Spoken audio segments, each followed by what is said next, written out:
50. Hi, everyone. This is Linda with the Life Station Express, the relay station. We bring the news to you. And today the news is part 2 with Danielle Tate, and we're going to take up on our conversation where we left off last time. And I do want to introduce, first thing also, I don't forget, she is the author of Restoring the Lost Petal. This is her book. And we talked about that a little bit last time. And if you want to go back and refresh yourself with that, you can go back and look at part 1. And I will be uploading this to YouTube tomorrow. So we'll have that ready for you. And I just wanted to say a little something about what both she and I kind of have going on.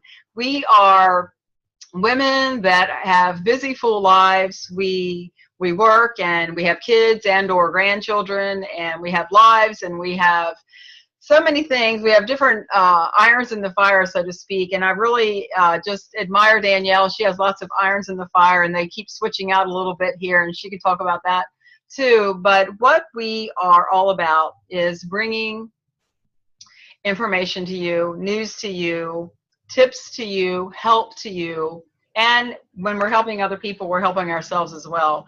I just wanted to, if this is the first time you've come to the station, you've pulled into the station, I just want to let you know a little bit about what I do. I work here locally as a pastoral counselor at Freedom Valley Church. That's in Gettysburg, and you can find that at freedomvalley.org. I also am a biblical coach, a DID coach through Bride Ministries, and that is bridemovement.com under the direction of Daniel Duvall.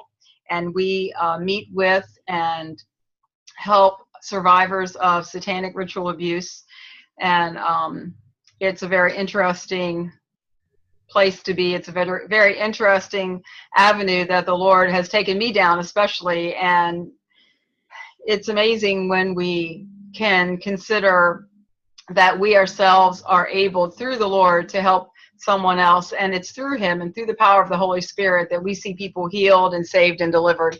And it's wonderful. I love doing that. And if you need to get in touch with either me or the ministry that I work for, Bride Movement, you can either go to the .com, or you can, I actually have a website right now, lifestationexpress.com. I have YouTube channel here and Facebook, and there are just different ways to get hold of me if you would like to set up a session, sit and talk. There really are no subjects that are taboo. It is just a place where the Lord has placed me to help folks with biblical outlet for issues and problems. And not to say I have none myself. We are all going through seasons in our life, and we have all had ups and downs, and some people go through very tumultuous seasons, and some people have just a little bit, well, they're just different seasons. And I just wanted to read a little scripture here first, just to get us started. And this is from the book of Hebrews, and it is Hebrews chapter 6, verse 10, and they're talking about just working for the Lord. And verse 10 says, God is not unjust. He will not forget your work and the love you have shown him as you have helped his people and continue to help them. So that's kind of what Danielle and I are all about. It's not that we have all the answers. It's not that we are anything that anyone else couldn't be. But we've chosen to step into some roles, and her roles are a little bit different than mine. That's why she's here with me, because she can share with the information that she has to bring, and that is the whole premise of the Life Station Express, to pull into the station, get some things taken care of, and pull back out of the station and on down to the track and with life, and just take care of some things and do what we need to do. And it's just such a blessing to meet with people. I love sitting in the counseling room and talking with folks. And I was with someone Monday, and the conversation just went so, I guess it was just, we were almost excited about what we were talking about. We were talking about the kingdom of God, and how we are already, the word says, seated with him in heavenly places. And what does that look like? And what does that mean? And I know I do talk about that. I've talked about that before, but it is just, sometimes we think this is it. Sometimes we think, as exciting and wonderful as our life can be here, or as challenging as it can be, this is not it. This is not the final run. This is the dry run. This is where we learn. And as we continue to move and grow in our lives and in through the things we have to go through and the things we want to go through and the challenges and the joys and the happiness and the sadness that this life brings, it seems like it's never boring. It seems like it's just where we always, end up with either a joy or a challenge. And sometimes we don't handle those things in the best way, or sometimes because of those things that happen in our lives, we may take a road that we shouldn't, or we may just get to a place where we're just not knowing which way to turn. So if you want to talk to me and you want to figure some things out, and we'll look through the Bible and we'll pray and we'll bring the Lord in, of course, and we will meet with him and discover what he has for you, because he has an assignment for each and every one of us. And as I bring other guests on, and as I invite other people to the station, we will be talking about some of those things. I have a little list already started of some other guests, but before I do all that, I want to welcome Danielle Tate back with me, and she is coming to us from her remote location. If you want to talk a little bit about that, I've kind of just left it open for her today. She's got her hands in several things as well, and she's become an expert at different subjects than I have been working on. So I'm just going to invite her to come in and talk with us now. Thank you, Danielle.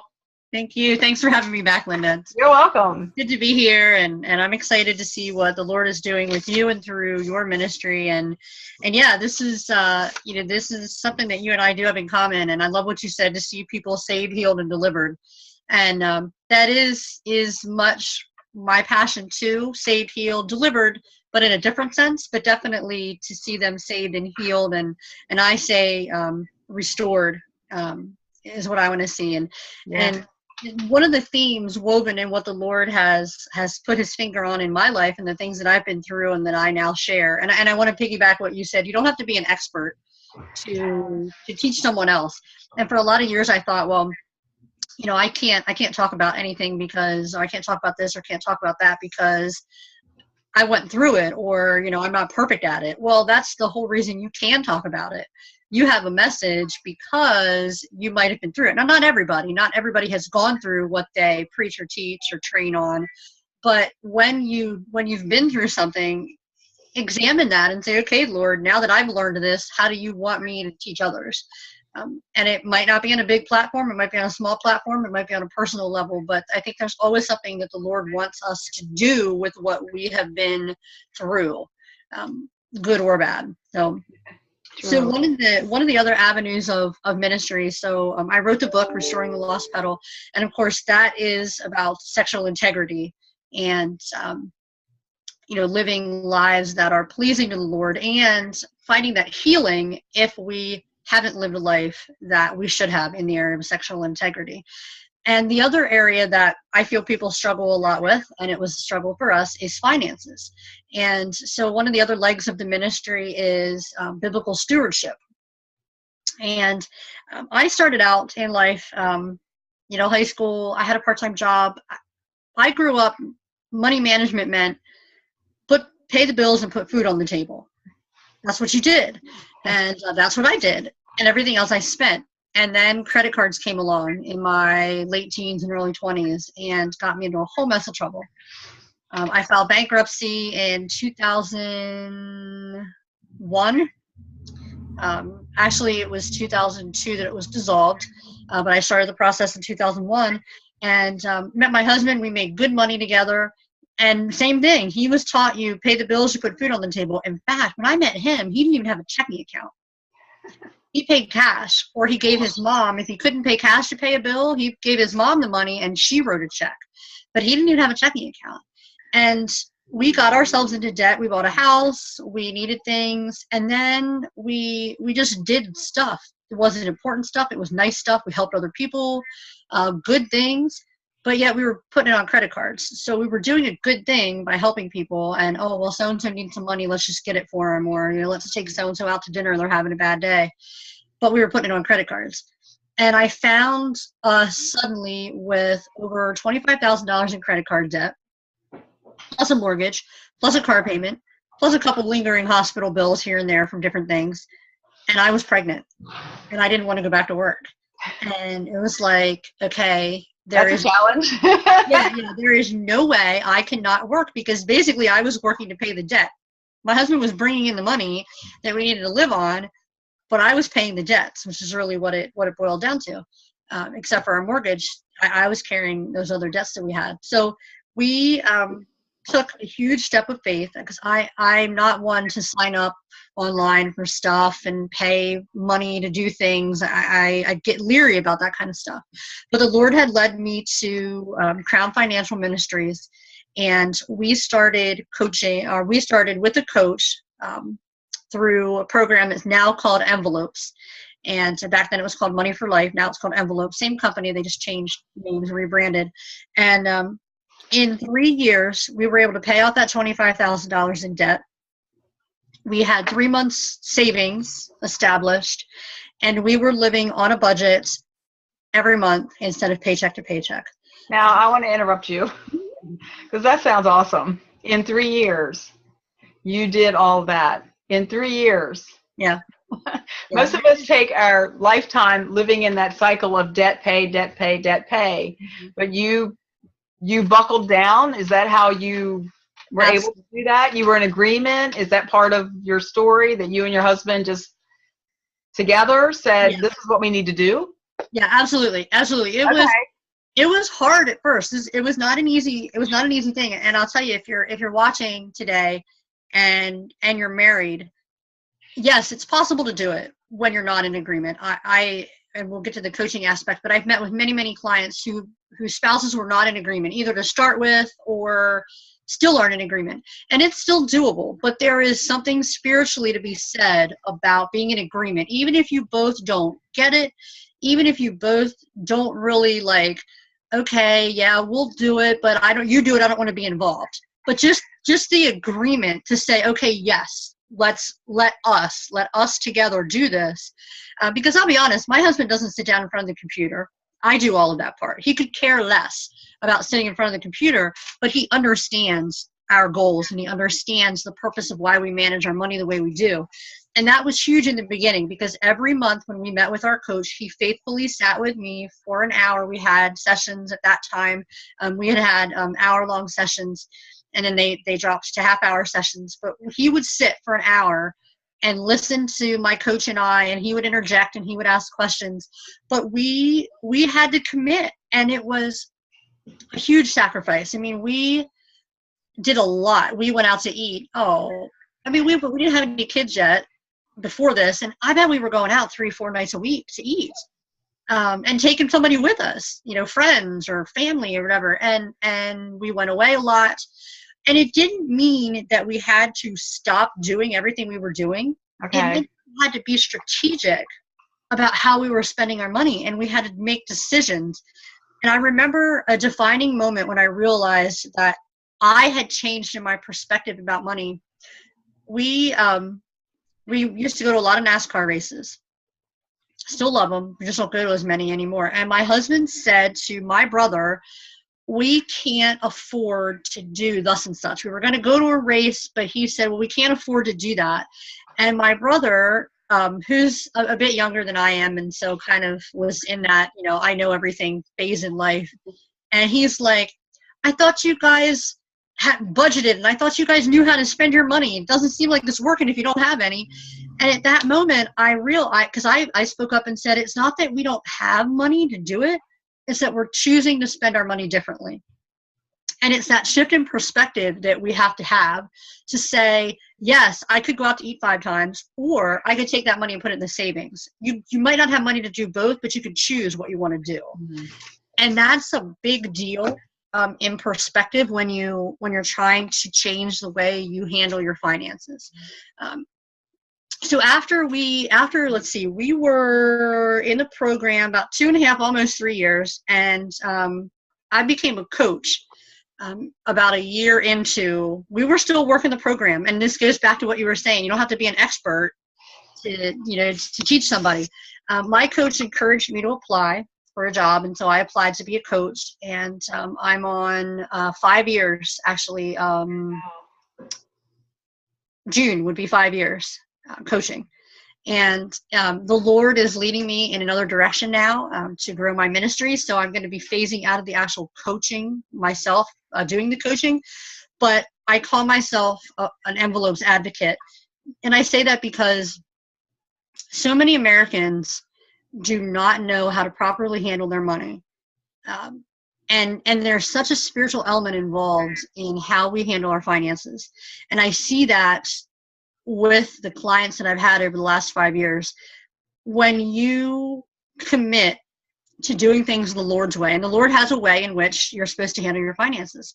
And when you commit to doing that, which involves swallowing your pride and saying, I don't know how, someone needs to show me, it releases something. And it's not just a release. This is not name it, claim it. It's not, we're going to all, be rolling in money here on earth, but it releases something that contentment is allowed to come in.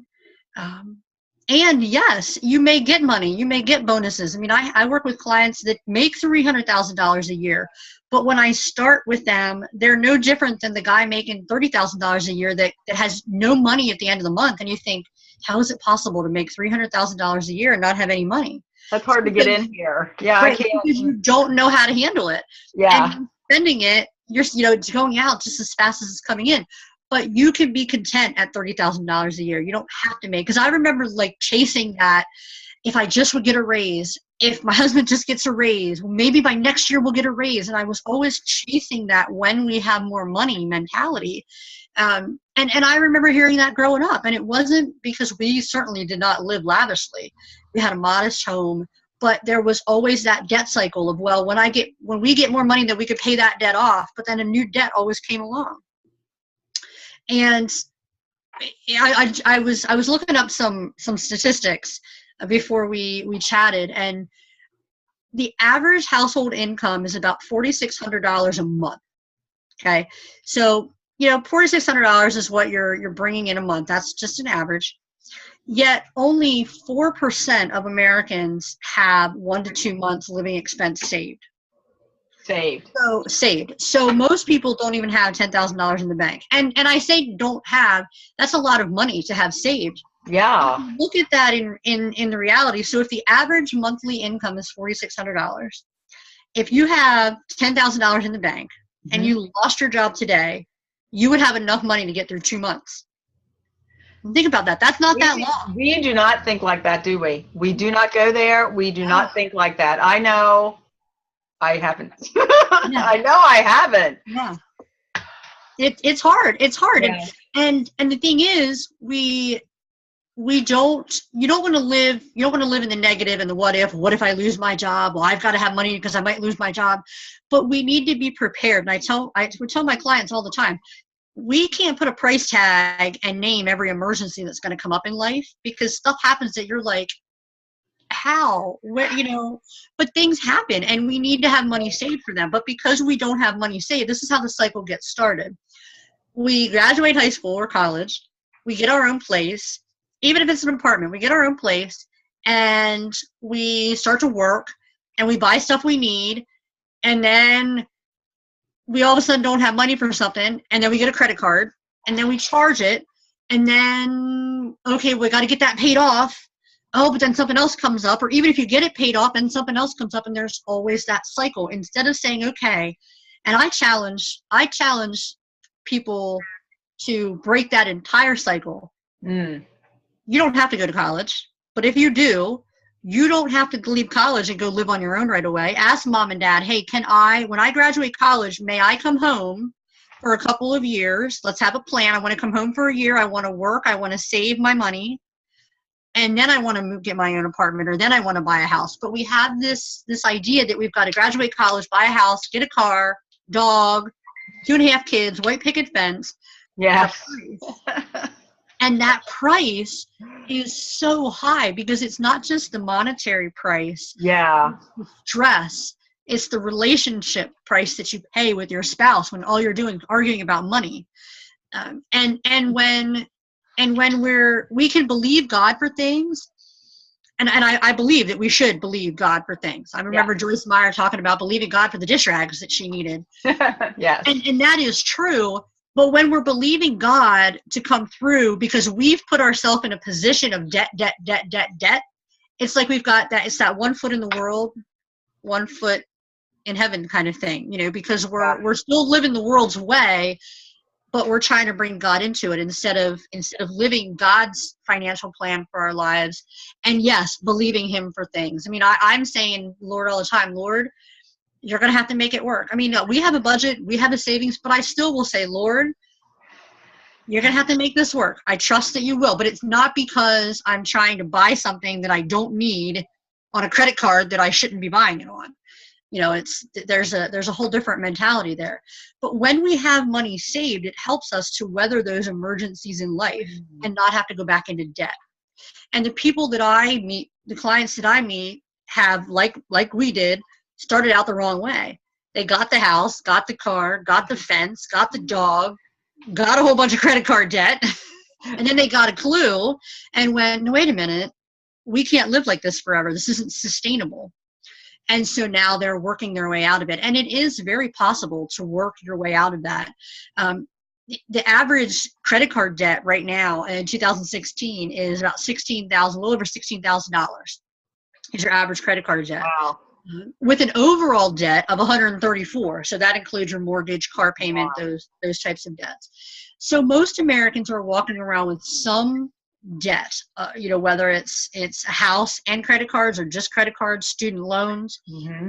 I had a client once that was in her 60s still paying on student loans. Mm-hmm. You think nobody in their late teens plans to be paying off their student loans 40 years later. Of course not. Right? We don't plan for that. But we have groomed ourselves that we have to follow this pattern in life, and it's bondage. And I believe that the financial climate of Americans is bondage. And it's another avenue to keep us under control, under the thumb of the enemy, and to not live truly free the way that the Lord intended us to live. We have to live in this world. Yes, I like what you say that we are living under bondage and we are being controlled. When I was in my 40s, I had some changes in my life, and everybody was going back to school. Mm-hmm. I went back to school, and I have debt to pay off, and I'm not in my 40s anymore. So I totally agree with what you're saying. I totally understand it, and I was walking with the Lord then, but honestly, I don't recall one mentor or pastor or anyone in my church affiliated, my Christian family in the Bible studies. I don't remember one time there being advice about finances. It's kind of like in the Christian community, we learn about tithing all the time. You must tithe, you must tithe. Law of reciprocity, and yes, I understand that. But while we are learning how to live in this life, the financial part is part of it. And it's a snag. It is a snag that has hooked us, and it hooked me. I will say it hooked me, and I'm in its throes right now because I'm working on paying that college debt off. And I never considered, or I don't even know why I didn't consider that I was going to move right out of college, even in my 40s, and have land this wonderfully, high paying job, which it did not happen. I went into ministry. Hello. Yeah. Which typically doesn't make it really doesn't. God will provide, of course we understand that, but I think that is part of that, that you ride along the flow of what's going on and what you're told. And absolutely. Yeah. Yeah, you're right. You're right. And it's just like, and this is why I have to chuckle. I am part of you're familiar with it, but I'm part of a local networking group here. And my introduction, I'll say, I'm the sex and money lady. Because they're the two things that the church doesn't want to talk about. It doesn't talk about it in the right way. They either don't talk about it at all, or they talk about it in the total wrong way, because it's like, we talk about tithing and don't have sex. That's what you hear. Don't have sex. We're married and tithe. 10% sex, okay? What about everything else? Don't do it. What about those, what about the 32% of Americans that don't have a budget? Or, you know what I mean? Like, what about, and that's actually backwards. It's only 32% of Americans that have a budget. Like, what about the rest of us? Like, what do we do? And that's why it's so important that we understand and recognize that, okay, this is not the way to do it. I've been doing it the world's way. And again, it doesn't mean that you're necessarily going out and blowing your money on gambling and, drinking or whatever else. You could be doing very good things with your money, but if they're not the right things, and I have, I used to meet with a lady who gave probably 20%, maybe even more of her income away. She tithed, she gave to some charities. One was a Humane Society, a couple other Christian charities. But she was having to put her credit cards on, or her groceries on credit cards. Wow. And, we had that conversation like, okay, so you're doing really good things, but you are responsible for what the Lord has given you. And you're charging more debt to put food on your table for your family. Right. And so there's oftentimes that regrouping. I call it a regrouping. You've got to step back, you've got to regroup, and then start to handle your finances from a different perspective. And it's not easy. And that's why I'm an advocate for coaching, because when you can have, just like what you do, somebody pulls into the Life Station Express, they call you or they sit down and chat with you, and they get that fresh perspective on life, on that situation, on this situation. And that's what coaching does in the financial realm. As a coach, I can sit with a client and I can be that unbiased outside opinion. Yes. And say, have you looked at it this way? Have you looked at it that way? Let's look at it this way. Let's think about it that way. Because there's a shift in perspective that has to happen with our finances when we really get it, that something is wrong and we're ready to change. We need that help to shift, because you handle your money and you deal with money 365 days of the year, whether it's writing the tithe check on Sunday or buying the coffee Monday morning or going out to eat Friday night. Every day you're making decisions that impact your budget. And as a coach, there's a level of accountability there, because I'm going to say to you, okay, Linda, since last month, did you do your homework that I gave you? How much did you spend eating out? There's a level of accountability. There's an unbiased opinion. And there's that expertise level. I don't like to call myself an expert, but there's that level of, okay, I've been through this and I've done this, and let me partner with you and come alongside you and help you through it. And that's the beautiful thing about envelopes, is that coaching element. There are several programs on the market that do what Envelopes does. Envelopes is actually a computer program, so it's twofold. There's a computer program piece where you actually create a budget, track your spending, set yourself, you can analyze your debt to see how long it's going to take you to pay things off. But then there's also the coaching piece. And that's such a huge component, because you can push buttons all day long on the computer, but if you don't change your perspective and your relationship with your finances, it's not going to make much difference. And, I'm sure you've run into that, with people. They can say, okay, yes, I know that smoking is bad for me. I know I need to stay out of the bars. Yes, Linda, I know I need to do that. But if they don't learn how to do that, if they don't get a tool to help them stay out of the bars, or if they don't understand the why behind why they go to the bar, they're not going to be able to break that. And that's where a coach can come in financially and say, okay, why do you go spend money when you and your husband have an argument, or when you're stressed out? Why do you think it is you get online and shop? And I've gone there with clients from time to time and said, okay, let's dig in a little bit. And of course, the coaching, we can only go so far in the budget side of that. We can only go so far in budget coaching with that side of things. But it's really, it's so freeing to know that you know how to handle your money and that you know how to weather those storms in life. Us personally, let's see, it was 2000, oh gosh, Linda, what year was it? 2012, we had a fire. Yeah. And we had only been using envelopes about 2 years, but we had a house fire. And no, luckily insurance covered everything. We ended up with like $500 out of pocket, and we built a brand new house. So it wasn't bad.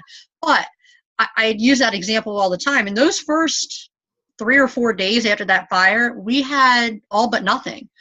We had been away with our camper, so we had, a week's worth of clothing, a little bit of food. We had, oh, I don't have a pot. You go camping, you don't have all the amenities you have at home. So we got home and had to go buy things, and we didn't have to put anything on a credit card. We were able to draw money out of our savings, use that to get us through until the insurance check came, but we didn't have any expense that we had to pay off 5 years later. We're not still paying off something that we had to do for that fire. And there's been other times where things have come up. My husband, we've been saving for tires for his truck, and he thought he would need tires about 2018. He said, I think by 2018 I'll need tires. Went to have the truck inspected last fall, and the guy that inspects our vehicles said, you're going to get maybe 4 more months. I can pass them, but they're not going to last you. They're not going to be very good for the winter. And we're planning a big cross-country trip here next month. And we had to pay for the rest of those tires. Wow. Now, we had been saving some intentionally, but we were able to draw the rest out of savings, buy the tires, and go on with life. And no more do I sit here going, oh my gosh, we had to buy tires, and I've got to pay the rent or the mortgage or whatever. I can't tell you what level of stress goes away when you know that you have a safety net. I call it my safety net of just $1,000 emergency savings. And I know for some people, $1,000 sounds like that's like a lifetime's worth of money, but $1,000 is just enough to get you started. And that's where we start with envelopes. After we work on a budget, we start with getting you a savings established. It's just a really great program. And for your viewers or your listeners that are watching, I would encourage you. I have some information on my website, danielletate.org/budget coaching, where you can find out a little bit more about the envelopes program. And I actually have a freebie out there to help get you started with figuring out a budget. And it's just some tips that will be helpful for you to evaluate whether you are a spender or a saver. And there's a 30-second financial evaluation out there as well that will be helpful for you. And also, every so often, I do a 30-minute live webinar. You can find that at danielletate.org/budget-live, and you can get updates on when the next one will be. And it's just a chance. I go over a little bit more in depth about finances, and then chance for you to ask your burning questions about budgeting. So if you, hey, how do I do this, or how would you handle that? I spend about a half hour going through those tips and then answering some reader questions. So I'd love to have you join me for that, and help you learn how to manage your money God's way. That sounds wonderful. And also, if anybody listening here would like to ask a specific question, you can put it down in the comments underneath this video on YouTube, and we can check those out and get to those questions as well. And we're almost out of time, and I would love to have Danielle come back. We're going to have her on a regular basis, because there are questions that need to be answered. And while she's talking, I'm going, yep, that's me. Yep, that's me. Yep, did that. And as you were talking, God is working on it. I did listen to a podcast that Dan Duvall did, and it was about wealth. And almost to say that makes me feel, I don't know, to say wealth, it's like, wealth, it's like so foreign to me. Right. But I'm starting to get this mind shift. I think that we are good stewards of what God's given us, but we are also supposed to be taking care of the people and the land. And how are we going to do that if we can't even take care of ourselves? If we're so strapped and tight that we can't even, like a car repair comes up, we can't. Somebody needs a meal. I'm sorry, I only have $2 in the bank. I can't go to the store and get you someone else a meal. So I'm realizing as I'm sitting here talking with you, and I think at one point in time I told you the word budget was bad. I didn't want to say it. It was your 4-letter word. But anyway, I'm starting to get a mind shift. Thank you. And I'm understanding that I am part of the kingdom. And as part of the kingdom, we should have resources and we Right. should be able to handle those resources. And I don't have, I know I, at this point, do not have a proper relationship with money. Mm-hmm.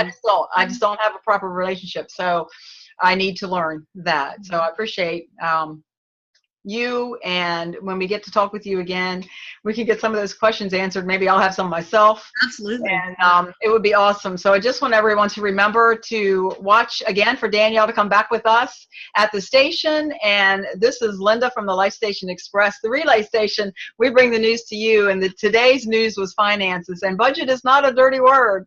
And we are going to learn more about that. We're going to learn about how it ties into your walk with the Lord, and what does he say about it? And I'm sure you have some answers for that too. I appreciate your time, Danielle. Thank you so much. My pleasure. We'll talk to you again. Thanks, everyone. Bye-bye.